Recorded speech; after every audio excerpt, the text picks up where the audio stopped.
go on to the next speaker, next presenter, Dr. Nibha Mishra. She will be presenting as advanced glycation end products or biomoleculars as biomarkers of PDR, right? Okay. Good afternoon to one and all. Today I will be presenting my research titled Advanced Glycation End Products are the Biomolecular Biomarkers of Proliferative Diabetic Retinopathy. Diabetic retinopathy, as we all know, is a major neurovascular complication of diabetes mellitus. And we live in a world where diabetic retinopathy, diabetes mellitus has become an epidemic. So day to day, we are fighting and finding ways to get rid of this vision impairing, especially the functional group of population. Coming down to the pathogenesis, because we want to know the each step, hyperglycemia. One thing which has been now more studied is what is happening after hyperglycemia, what is triggering all the things. So there is a non-enzymatic glycation reaction which affects proteins, lipids, nucleic acids, resulting in formation of advanced glycation end products. The molecule I am concerned about is 9-carboxymethyl lysine, which I have studied in my research, is one of the most common one. It results in irreversible damage to the structural and functional integrity of all the three skeletals of our body structure, that is proteins, lipids, and nucleic acids. Where comes the main concept of metabolic memory, that is the irreversible damage. Why metabolic memory? Because even if the hyperglycemia is reversed, the effect remains. So the objective of our study is to study the role of ages as a biomolecular biomarker for proliferative diabetic retinopathy, because that is the vision-threatening one. So we included consecutive ophthalmologically naive patients of type 2 diabetes mellitus ranging from 40 to 65 years of age. Based on our clinical evaluation, divided them into three groups, no diabetic retinopathy, NPDR, PDR, and age and sex match volunteers were taken. Now what were our exclusion criteria? Any condition where the vascular, already the retinal vascular pathology pre-existed, we did not include that. It was treatment naive patients, and the conditions where the NCML levels can be high, like Alzheimer's and pulmonary fibrosis, they were not included. So we did a detailed data collection of the demographic details. We took the BCVA and did the thorough fundus examination. Blood investigation included the glycemic status by fasting and postprandial blood sugar. HbA1c levels were taken, and assay of NCML was done by quantitative sandwich enzyme immunoassay technique.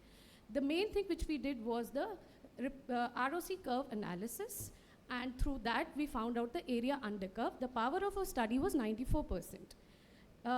Quickly walking through the results, here all the groups were age and sex matched, but what we noticed here, if we notice, is NPDR and PDR, they have a similar study duration, diabetes duration, that is matching. There is no difference. And the logMAR visual acuity is declining as the groups, as the severity of the disease is increasing.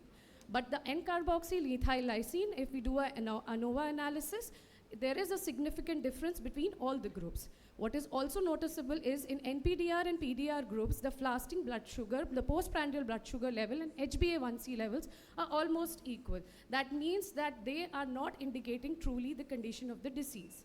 So we did the AUC analysis and found that the area under curve for PDR was 0.84. As we can see, there is a horizontal line in this. The y-axis is the sensitivity, and the x-axis is the 1 minus specificity, what is shown in the ROC curve.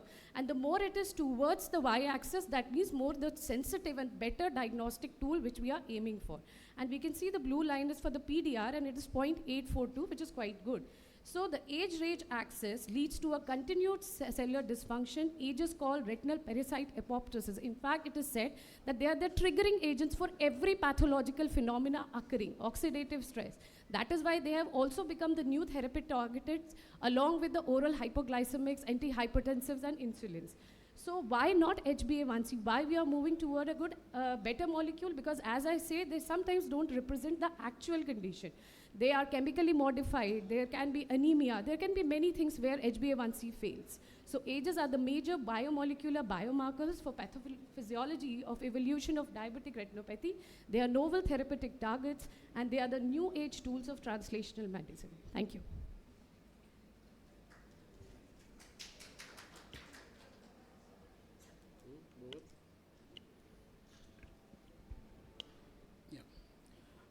very good presentation. Thank you so much, sir. So I just want to ask, usually a person progresses from no diabetic retinopathy to non-proliferative diabetic retinopathy to proliferative diabetic retinopathy. And as we all know, age products occur in the first time when hyperglycemia occurs. Yes. So age products continue to get accumulated.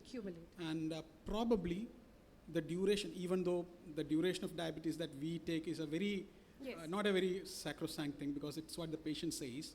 Yes. So is it possible that the proliferative diabetic retinopathy had been long-standing, and that is why the age products are higher in those, So despite having similar durations? Yeah. So that can be a scenario here. That, in fact, that is the basis of my study also, which I want to state that sometimes, many times in our OPD, we get patients, we are saying that we have reached a PDR stage, you are saying, but our blood sugars have been controlled for so many times. They show us a very good HbA1c levels. But that are the false markers. We want to tell them that even the reversal of hyperglycemia is not an indicative of an already done damage. So this presents a true picture to them. So see, this is a long duration. So as you said, sir, the long duration is already affected on biomolecular level. I'm asking that, you said it's a marker for PDR. Yes, sir.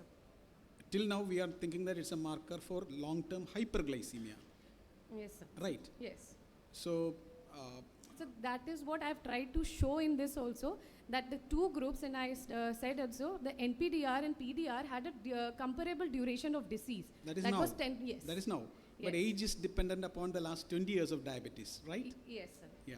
Yes. So now the hemoglobin A1c will not give us that much understanding, Yes, right? that's what I'm trying So to that is a limitation. Yes. Yeah. Okay.